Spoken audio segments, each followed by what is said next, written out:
الذين آتيناهم الكتاب يعرفونه كما يعرفون أبناءهم وإن فريقا منهم ليكتمون الحق وهم يعلمون۔ ترجمہ: وہ لوگ جنہیں ہم نے کتاب عطا فرمائی ہے وہ اس نبی کو ایسا پہچانتے ہیں جیسے وہ اپنے بیٹوں کو پہچانتے ہیں، اور بے شک ان میں گروہ جان بوجھ کر حق چھپاتے ہیں۔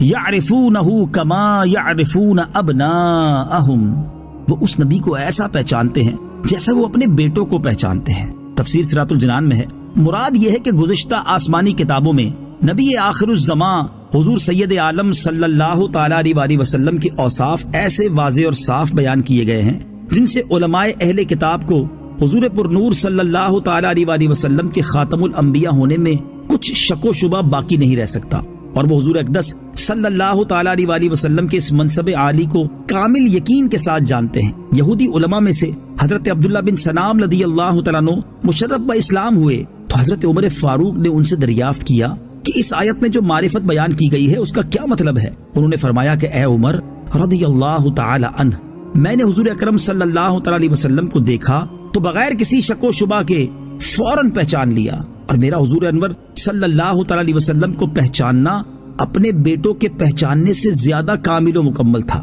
حضرت عمر فاروق نے پوچھا وہ کیسے؟ انہوں نے کہا کہ سید المرسلین صلی اللہ تعالی علیہ وسلم کے اوصاف تو ہماری کتاب توریت میں اللہ تعالیٰ نے بیان فرمائے ہیں، جبکہ بیٹے کو بیٹا سمجھنا تو صرف عورتوں کے کہنے سے ہے، یعنی حضور اکرم علیہ الصلوۃ والسلام کی پہچان تو اللہ تعالیٰ نے کرائی، لہٰذا وہ تو قطعی اور یقینی ہے، جبکہ اولاد کی پہچان تو عورتوں کے کہنے سے ہوتی ہے۔ حضرت عمر فاروق نے یہ سن کر ان کا سر چوم لیا۔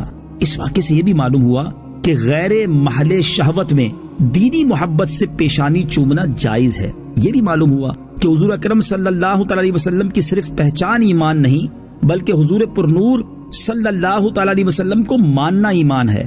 جیسے یہودی پہچانتے تو تھے لیکن مانتے نہ تھے، اس لیے کافر ہی رہے۔ وَإِنَّ فَرِيقًا مِّنْهُمْ لَيَكْتُمُونَ الْحَقَّ، اور بے شک ان میں ایک گروہ حق چھپاتے ہیں۔ تفسیر صراط الجنان میں ہے، اہل کتاب علماء کا ایک گروہ توریت اور انجیل میں مذکور حضور پر نور صلی اللہ تعالی علیہ وسلم کی نعت و صفت کو اپنے بغض و حسد کی وجہ سے جان بوجھ کر چھپاتا تھا۔ یہاں انہی کا بیان ہے۔ اس سے معلوم ہوا کہ حق کو چھپانا معصیت و گناہ ہے۔ حضور اقدس صلی اللہ تعالی علیہ وسلم کی عظمت و شان کو چھپانا یہودیوں کا طریقہ ہے۔ الحق من ربك فلا تكونن من الممترین۔ ترجمہ: اے سننے والے، حق وہی ہے جو تیرے رب کی طرف سے ہو، پس تو ہرگز شک کرنے والوں میں سے نہ ہونا۔ الحق من ربک، حق وہی ہے جو تیرے رب کی طرف سے ہو۔ تفسیر صراط الجنان میں ہے، قبلے کی تبدیلی اللہ تعالیٰ کی طرف سے ہے، لہٰذا حق ہے تو اس میں شک نہ کیا جائے۔ یوں ہی اللہ تعالیٰ کی طرف سے آنے والا ہر حکم حق ہے، اگرچہ اس کی حکمت ہمیں سمجھ آئے یا نہ آئے، لیکن حق وہی ہوگا، اور مسلمان کا کام اسے ماننا اور اس پر عمل کرنا ہے۔ کسی بھی طرح کے حالات میں اس میں شک کرنے کی گنجائش نہیں۔ وَلِكُلٍّ وِجْهَةٌ هُوَ مُوَلِّيهَا فَاسْتَبِقُوا الْخَيْرَاتِ أَيْنَمَا تَكُونُوا يَأْتِ بِكُمُ اللَّهُ جَمِيعًا إِنَّ اللَّهَ عَلَى كُلِّ شَيْءٍ قَدِيرٌ۔ ترجمہ: اور ہر ایک کے لیے توجہ کی ایک سمت ہے، جس کی طرف وہ منہ کرتا ہے تو تم نیکیوں میں آگے نکل جاؤ۔ تم جہاں کہیں بھی ہوگے اللہ تعالیٰ تم سب کو اکٹھا کر لائے گا، بے شک اللہ ہر شے پر قدرت رکھنے والا ہے۔ وَلِكُلٍّ وِجْهَةٌ، اور ہر ایک کے لیے توجہ کی ایک سمت ہے۔ تفسیر صراط الجنان میں ہے، اس آیت میں تبدیلی قبلہ کی ایک اور حکمت بیان کی گئی ہے کہ ہر امت کے لیے قبلہ مقرر کیا گیا، تو جب امت محمدیہ ایک امت ہے اور سب سے افضل امت ہے تو ان کے لیے خصوصی امتیاز کے لیے ان کا قبلہ دوسروں سے جدا گانا بنایا گیا، اور اس میں خصوصیت یہ ہے کہ ان کا یہ قبلہ ہمیشہ کے لیے رہے گا، کبھی تبدیل نہ ہوگا۔ فاستبقوا الخیرات، تو نیکیوں میں آگے نکل جاؤ۔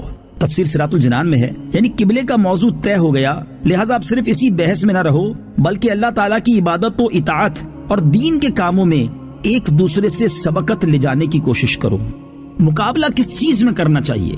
یہاں آیت مبارکہ میں ایک بڑی ہی پیاری بات سمجھائی گئی ہے کہ مال و دولت، عہدہ و منصب، شہرت و مقبولیت اور دنیا داری ایسی چیز نہیں کہ اس میں ایک دوسرے سے مقابلہ کیا جائے، بلکہ یہ سب تو آزمائش اور محض دنیاوی زندگی کی زینت، دھوکے کا سامان اور فنا ہونے والی کمائی ہے، جبکہ باقی رہنے والی مقابلے کے قابل چیز تو اللہ تعالیٰ کی عبادت، اس کی اطاعت، جنت اور اس کی رضا ہے، جس کی طرف اللہ تعالیٰ نے بار بار بلایا ہے۔ صحابہ کرام رضی اللہ تعالیٰ عنہم کی سیرت میں نیکیوں میں مقابلے اور سبقت لے جانے کے بکثرت نظارے دیکھے جا سکتے ہیں، جیسے حضرت عمر فاروق رضی اللہ تعالیٰ عنہ غزوہ تبوک میں گھر کا آدھا مال خیرات کرنے کے لیے لائے تو حضرت سیدنا صدیق اکبر گھر کا سارا سامان لے آئے۔ صحابہ کرام رضی اللہ تعالیٰ عنہم میں باپ بیٹے میں جہاد میں شرکت کے لیے بحث ہوتی، ہر کوئی کہتا کہ میں شرکت کروں گا، تم گھر پر رہو، حتیٰ کہ معذور صحابہ کرام رضی اللہ تعالیٰ عنہم بھی راہ خدا میں شہادت کے لیے بے قرار رہتے۔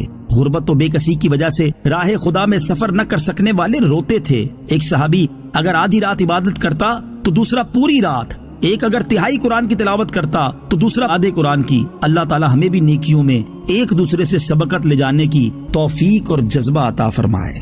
اینما تکونوا، تم جہاں کہیں بھی ہوگے، یعنی اے مسلمانوں اور اہل کتاب، تم جہاں کہیں بھی ہوگے، قیامت کے دن اللہ تعالیٰ تم سب کو اکٹھا کر لائے گا اور وہ اطاعت گزار بندوں کو ثواب دے گا اور نافرمانوں کو عذاب میں مبتلا کر دے گا۔ بے شک اللہ تعالیٰ ہر شے پر قدرت رکھنے والا ہے، تو وہ مخلوق کو مرنے کے بعد دوبارہ زندہ کرنے، اطاعت گزاروں کو ثواب دینے اور سزا کے مستحق افراد کو عذاب دینے پر بھی قادر ہے۔